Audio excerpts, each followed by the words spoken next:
Well, sometimes things just can't wait in politics. Senator Ted Cruz endorsing President Trump for re-election in 2020.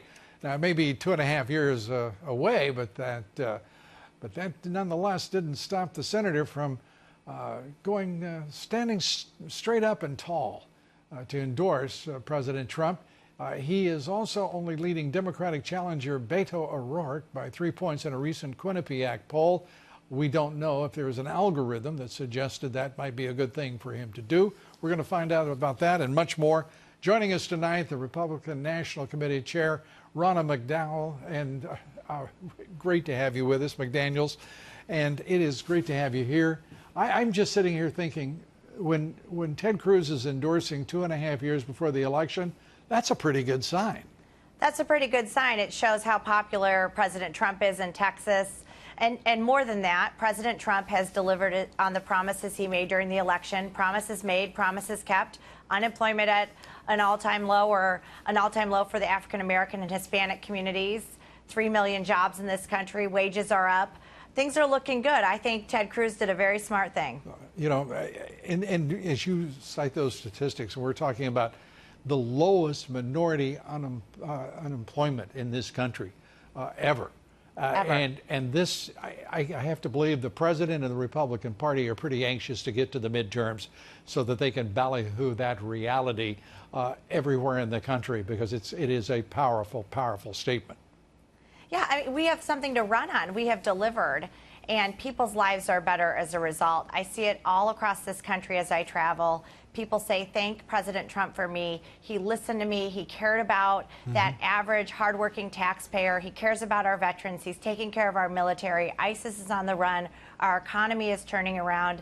There's a lot to be proud of from this administration, and we need to keep those majorities so our president can continue this turnaround for our country. Well, it looks like there's a very straightforward recipe, an equation here.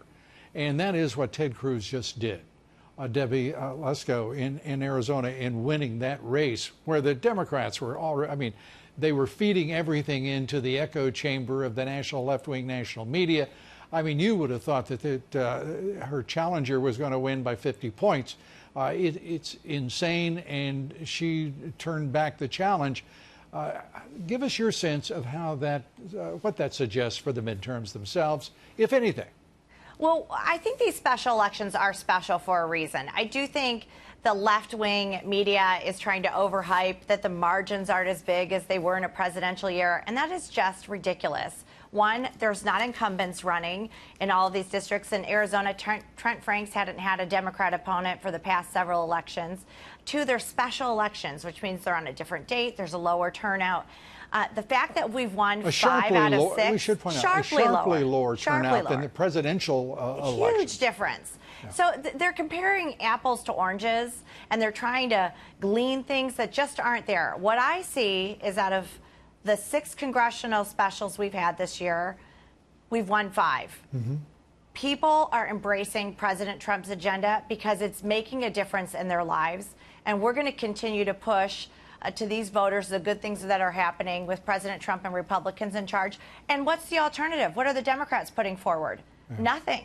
Well, they don't want your paychecks bigger. They don't want anything. And what is the House, for example, going to run on? A better way agenda from Paul Ryan? I mean, it's idiotic, yet the rhinos keep pushing that kind of nonsense. Are you doing anything to try to quell this stupidity and the ignorance of such a strategy? Well, I think the president stole a line from the Clinton era, which I hate doing anything from the Clinton era, but it's the economy, stupid, right? Yeah. We have a turnaround in this country. We are on a comeback, and we do not want to go back to the dark ages of Pelosi and Schumer. We know where that will take us. Yeah. All you have to do is look back 2 years ago. Where was our country then, and where is it now? Well, you must be just so anxious to run this midterm, because the Democrats are offering free jobs. They're talking about money for everybody, and they're talking about raising taxes. I mean, they appear to have lost their collective minds. Yeah, raising taxes, this free jobs, or jobs for everybody. How are they going to do that? How are they going to finance that? I mean, when Bernie Sanders becomes the mainstream of the Democrat Party, They have lost the middle of this country. They are the they've lost the middle. Elite redistributionist party of the left. Yeah. Oh, did I leave out reparations as well? Yeah. I mean, this. And by the way, they forget unemployment at record lows. Those jobs are being filled and paying high wages in the private sector. Hard to compete. I want to ask you about another idea, and that is my friend Ed Rollins, who runs a PAC as well, is talking about making certain that every candidate he supports is standing tall and side by side with President Trump. And I was thinking about there ought to be a formalized way about that. How about a contract to make America great, and every Republican have to sign up for it if they're going to get the support of this president? How about that? No, I think that's a great thing to look at, and you look at, and I'll tell you. You don't sound overcommitted, but that's, I'll take that consideration. The most enthusiastic part of our party right now are the Trump voters. They have fueled the record fundraising for the RNC, 500,000 new small online voters. There is nobody in our party that energizes and connects with this country better than President Trump. So I think every candidate should be embracing our candidate and bringing him into their district, because they're going to need him to win. Contract to make America great. Okay, I like it. Okay.